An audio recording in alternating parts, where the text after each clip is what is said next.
recreational dancers I'm saying are activity-based dancers. They come in once, twice a week. They might take more than 1 hour a week, but for the most part, they have other activities, and this for them is just a part of their general education, and they may do, soccer and some other things. So there are non-competitive kids that come in, all ages, they could be through 18, right? And I want to outline why we need them. I know we all know this, but I need to remind myself also. I have enrollment, so that space is of about 4,000 space classes company-wide.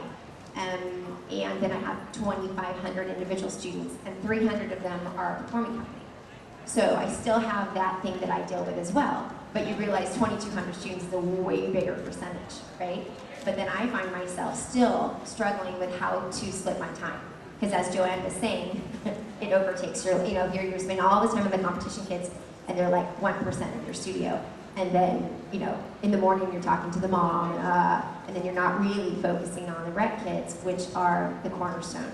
So when I'm going through why, I'm telling you that I'm going to look at this every year in the summer of why this is important to my studio as well. Okay, so the first thing is that the recreational dancers increase our total studio revenue.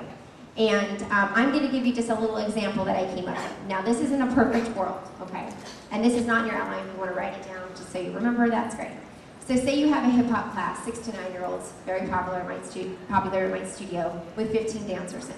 Okay, these dancers pay $14 per hour because they dance 1 time a week. So they're going to pay the most per hour because they don't get that multiple hour discount, okay? If you add that up, that class will yield $840 in the month for total gross revenue. So that's not taking out an expense of a teacher or your rent, that's just total revenue. Okay, so that's $840, you can write that down. Compared to, let's say, a company ballet class. So I'm gonna say my company ballet class probably has 10 kids in it. Because that could be, give or take. Maybe you have some that have 15, some that have 7, Okay, so I'm gonna say an average of 10. Because those students take 14 hours a week, they're paying about $8.28. So I'm just gonna say $8. Okay. So that revenue at the end of the month is a whopping $320. Okay, so we made $320 at the end of the month on that one class. Not to mention that teacher is probably $1 million per hour, because that's my ballet teacher. He's special. So we can see where these recreational dancers that come in once a week, because they're only taking one class, they're getting paid more per hour, right? And the company kids are obviously taking a lot more, so we can't charge them $14 an hour, or they couldn't afford it.